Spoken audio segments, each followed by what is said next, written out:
everybody, welcome to MegaMart's Culinary Journey. I'm Chef Sarah Mayer, and today we're gonna go to Asia somewhere. I'm gonna do a vegetarian meal. Sometimes I think that Jamaicans kind of forget about those vegans, those Rastafarians. So today we're gonna do something really nice for them, and I hope you guys enjoy what I'm going to do. I'm gonna do curried lentils with a homemade paratha and a spiced yogurt. But I make my own curry, which I did yesterday. Basically, I just blended some coriander, some cumin, cinnamon, some chili powder, a little cayenne pepper, and a whole bunch of other spices. You guys will get the recipe. You can just come here to MegaMart and pick it up. First thing I want to do, though, is I want to do some garlic chips. And in order to do the garlic chips, I have to boil the sliced garlic in a little water to get the bitterness out. So I'm going to get that on right now. Okay, so I'm going to get my pot on with milk. You want to start with cold milk, not hot milk, because you really don't want to cook the garlic. You just want to draw the bitterness out. So you always have to start with cold milk, and you have to do it about 2 times to get all the bitterness out, and then we'll fry them for these lovely garlic chips. Okay. So we got our milk out of the fridge.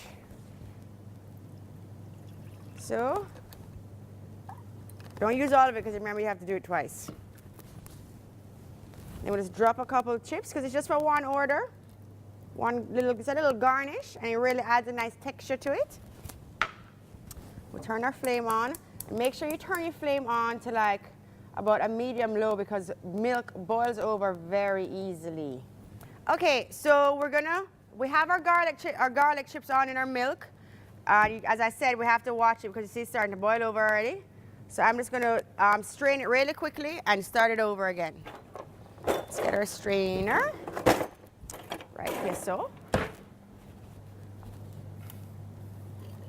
Strain out the milk. Dump it back in.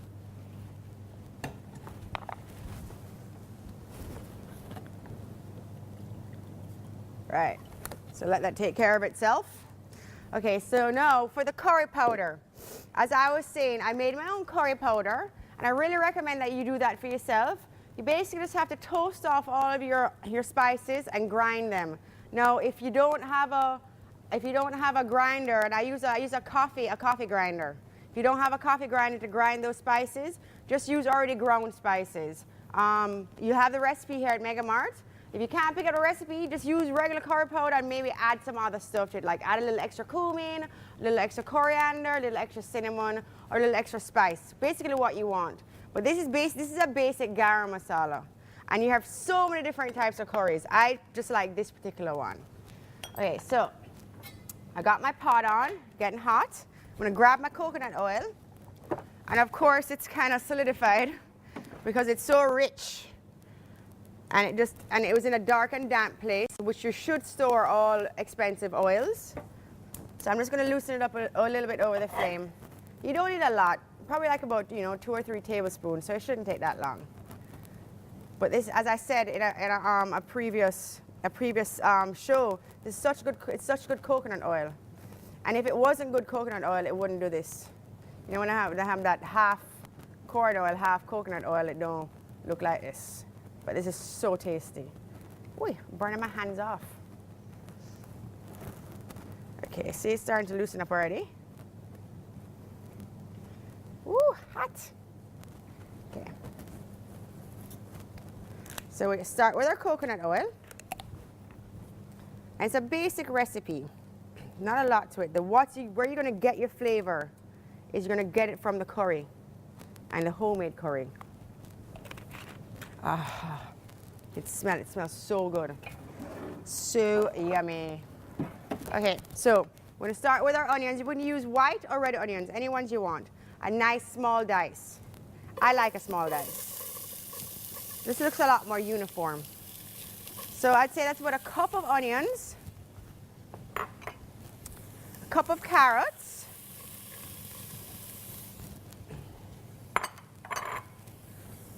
I like to slice garlic because once you stuff it into the paratha or have it on the side, you'll see those pretty slices of garlic. So it makes it look pretty. I'd say 2 tablespoons of sliced garlic. Little bit of celery for crunch. Then we're just gonna cook that for a little bit.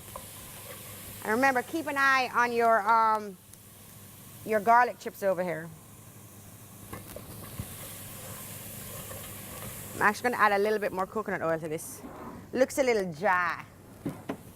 Now, this recipe you can do with any beans. You can do it with lentils, which I'm doing it with, split peas, garbanzo beans, which are chickpeas, anything you want. I just like lentils. I love lentils.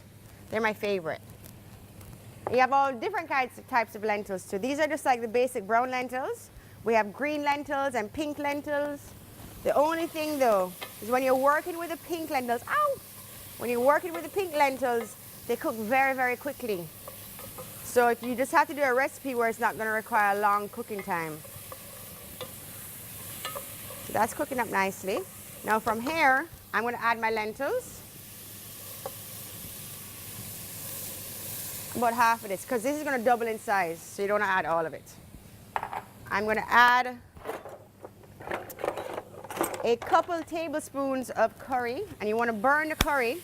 Not really burn it, but toast it. I'd say 3 tablespoons of curry.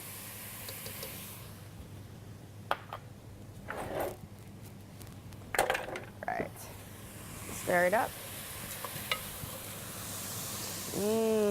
The smell is so amazing. It's a great smell when you make your own curry. So we're burning the curry now. I'm going to add some water to it really quickly. You could, actually, you know what? I forgot. I have vegetable stock that I made special for you. I just cooked some vegetables I had in the fridge with and add a little thyme and bay leaf in there, and just cooked it down yesterday. But you can use water if you want to. I just like vegetable stock. And then we're also going to change our milk here. And then after I've changed this milk, we're going to take a break, and I'll see you back in a couple minutes. We're going to finish up our lentils and start our paratha and do our yogurt. All right, guys, see you soon. Bye.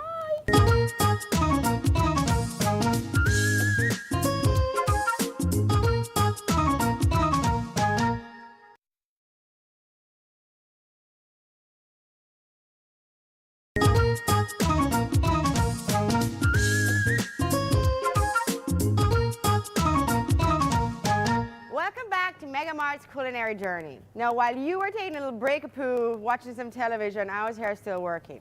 But not that I don't enjoy it, because I do. But what I did is I actually added some tomatoes, a nice scotch bonnet, some thyme, a couple serrano chilies, and a bay leaf to my curry. And put my cover back on and let it cook. I turned off my garlic chips. I'm letting them soak for a little bit. And then now I'm going to start on my paratha. Paratha is kind of like a naan. It's a flaky bread. It gets egg, flour, salt, and pepper, and butter or oil, whichever you choose to use. I've already made the dough, so I'm just going to roll it up for you guys and cook off a couple to show you how it looks. And of course, you will get the recipe for the paratha at MegaMart in the front. So we're just going to have our paratha, grab it out of the fridge.